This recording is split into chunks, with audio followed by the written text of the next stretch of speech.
Salut à toutes et à tous, c'est Revanino, j'espère que vous allez bien. Bienvenue dans la suite de cette playlist sur le langage de programmation C++. Dans cette vidéo, enfin j'attaque l'opérateur flèche dont je parle depuis déjà quelques vidéos et j'ai pas eu le temps de le faire et maintenant je me penche sur cette notion. Alors ici, on va zoomer un petit peu. Donc j'ai vu quelques commentaires, ou j'ai vu un commentaire qui me disait qu'on voyait pas bien. J'ai posé la question si c'était en rapport avec la police d'écriture ou si c'était par rapport au taux du zoom en fait, je sais pas trop. Donc là j'ai décidé de zoomer à 370%, donc je pense que là il y aura pas de problème. Vous devriez voir correctement tout ce qui s'affiche à l'écran et tout ce que je fais dans Visual Studio. Parenthèse fermée. Alors qu'est-ce que c'est que l'opérateur flèche? L'opérateur flèche, on a déjà vu qu'il était capable en fait de déréférencer un pointeur, par exemple un objet de type classe, d'un struct ou autre chose, peu importe, tant que c'est une structure, pas une structure dans le sens struct, mais une structure dans le sens structure de données en fait, donc une classe, un struct, un union, on verra ce que c'est qu'un union dans une vidéo future, c'est pas super important de le voir tout de suite, c'est pour ça que je le verrai plus tard. Donc lorsqu'on utilise l'opérateur flèche sur un pointeur qui pointe vers un objet de type structure de données, donc un struct ou même une paire,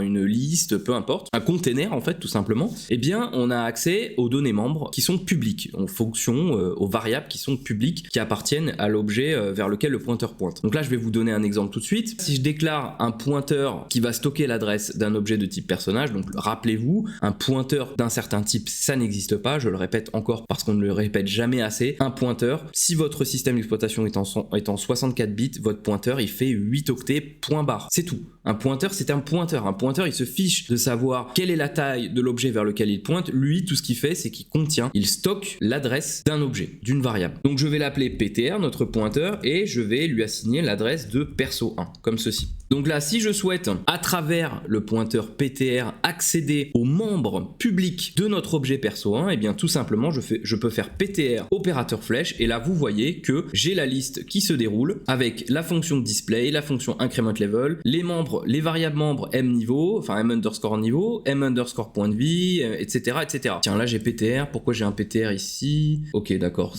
C'était un exemple dans une des vidéos précédentes. Je vais l'enlever histoire qu'on s'en mêle pas les pinceaux, comme ceci, voilà. Partout où on y fait appel, on le déclare, on alloue de la mémoire, je supprime tout ça. Voilà, donc là, vous voyez que si maintenant j'accède aux éléments qui sont dans l'objet qui est pointé par notre pointeur, eh bien je vois tout ce qu'il faut, c'est-à-dire la fonction display, increment level, toutes les variables membres et même le destructeur. Alors la question qu'on peut déjà se poser, c'est est-il possible d'arriver au même résultat, c'est-à-dire utiliser le pointeur PTR pour accéder aux données membres de l'objet perso1, mais sans passer par l'opérateur flèche? C'est possible, mais c'est un petit peu plus compliqué. Ce qu'il faut faire, c'est qu'il faut mettre entre parenthèses PTR et il faut le déréférencer. Pourquoi dans cet ordre-là? Rappelez-vous la vidéo que j'ai faite sur les opérateurs, il y a un ordre dans les opérateurs. Si jamais vous faites ceci, que vous déréférencez PTR, là on va avoir un problème parce que si vous voulez, l'opérateur point il a la priorité sur l'opérateur de déréférencement étoile. Donc là forcément on a une erreur tout de suite qui nous dit l'expression doit avoir un type classe mais elle a le type personnage étoile, c'est-à-dire pointeur vers un objet de type personnage. Donc du coup ça veut dire que là en fait ce qu'il comprend le compilateur c'est qu'on essaye de déréférencer un pointeur à travers l'opérateur point, mais c'est pas possible de faire ça. L'opérateur point il est vraiment spécifique à des objets, des variables en fait, des objets qui ne sont pas des pointeurs, alors que l'opérateur flèche lui c'est vraiment un opérateur qui est spécifique au pointeur. Donc si jamais je veux me servir de l'opérateur point à travers le déréférencement de mon pointeur, en fait il faut que j'utilise l'opérateur parenthèse, je répète c'est un opérateur parenthèse, et l'opérateur parenthèse il a la priorité sur quasiment tous les autres opérateurs si ce n'est tous. Donc si je fais ceci, là j'ai plus d'erreur parce que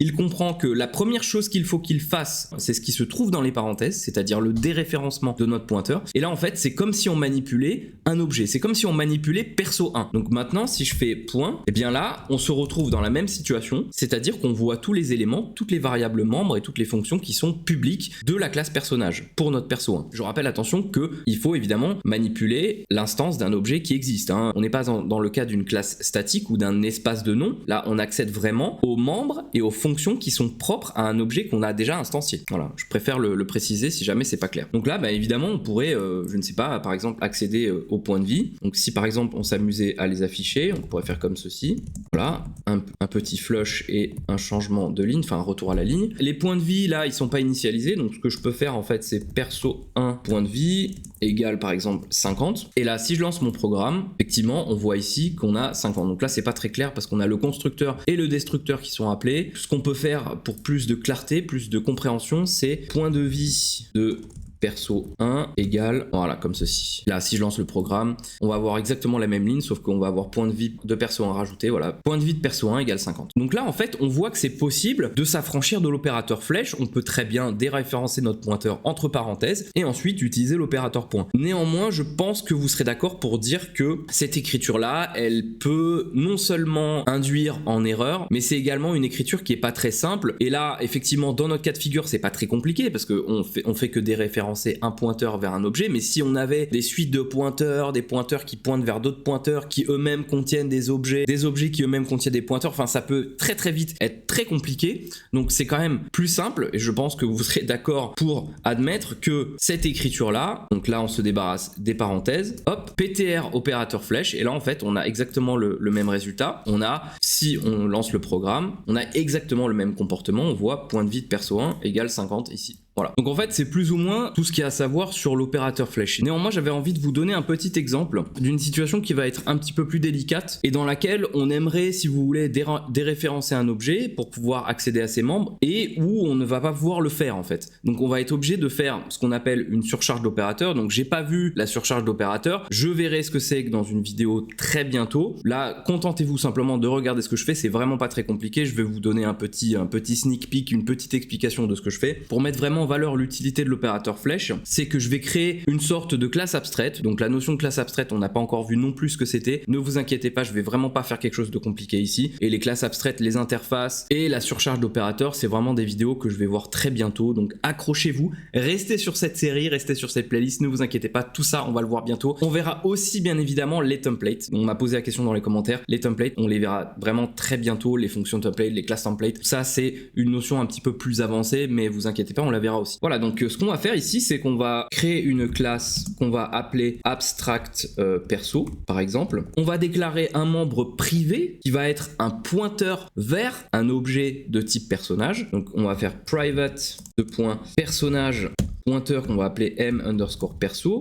Ici, on va faire un constructeur très simple, abstract perso. On va prendre en paramètre un pointeur donc de type personnage, donc personnage pointeur perso. Et ici, petite liste d'initialisation et on va faire m_perso égale perso en fait, comme ceci. Et là, on termine. Et voilà. Oups. Il n'y a pas de point virgule évidemment.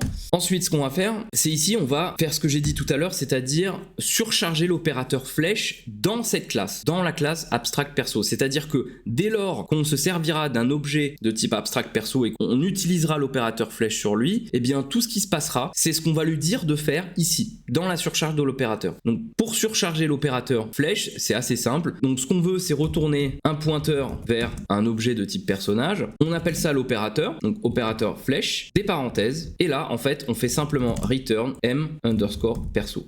Voilà. Donc vous allez comprendre pourquoi j'ai fait ça. Imaginons ici que on est à la place de personnage. Imaginons qu'on ne puisse pas déclarer pour une raison ou une autre un personnage directement. Imaginons que, je ne sais pas, l'API, la bibliothèque, le programme nous oblige à déclarer un objet de type abstract personnage, abstract perso dans notre cas de figure, et qu'on soit obligé en fait de se servir de ce type d'objet là pour manipuler un personnage. Pourquoi? Par exemple pour plusieurs raisons. Pour des raisons de sécurité, pour des raisons d'encapsulation. On veut pas que, même si dans la classe personnage on a les données qui sont privées, etc. On veut même pas, si vous voulez, donner la possibilité à l'utilisateur d'accéder par exemple à certaines fonctions. Parce que dans certains cas de figure, on est obligé d'avoir des fonctions publiques. Si on veut faire des get, des set, on est obligé d'avoir des fonctions publiques. Donc imaginons qu'il y ait un cran de sécurité en plus, que le développeur ait abstrait en fait la classe personnage et l'ait elle-même encapsulée dans une classe qu'il a appelée abstract perso, et que du coup, on veuille quand même accéder à l'objet personnage à travers la classe abstract perso, et donc par extension, à travers en fait la variable membre mperso qui est un pointeur vers un objet de type personnage. Donc comment est-ce qu'on fait ça? C'est un petit peu compliqué, mais je vais y aller doucement. Déjà, regardons ce qu'on a fait ici et faisons un petit breakdown, comme ils disent les Anglais. Faisons un petit résumé, un petit briefing, si je puis dire, de ce qui se passe dans la classe abstract perso et qu'est-ce qu'elle fait exactement. Donc en fait, ce qu'elle fait, c'est qu'elle contient un pointeur qui pointe vers un objet de type personnage. On a un constructeur, donc dès qu'on construit un objet de type abstract perso, on est obligé de lui passer un pointeur vers un objet de type personnage. Et dès lors qu'on utilise utilise l'opérateur flèche sur l'objet abstract perso directement, et bien en fait tout ce qu'on fait c'est qu'on retourne ce pointeur là, on retourne la variable membre mPerso. Et à partir de là, et bien on peut du coup manipuler l'objet personnage lui-même, l'objet qui est pointé par mPerso. Donc pour ce faire, regardez ce qu'on va faire. On va donc simplement déclarer un objet abstract perso qu'on va appeler par exemple aperso, peu importe. Et dans le constructeur de aperso, ce qu'il faut faire c'est passer un pointeur. Et quel type de pointeur? Eh bien un pointeur qui pointe vers un objet de type personnage, et là en l'occurrence on va passer PTR à l'intérieur. Maintenant imaginons qu'on n'ait plus accès à ça ou qu'on puisse plus utiliser perso1 ni PTR.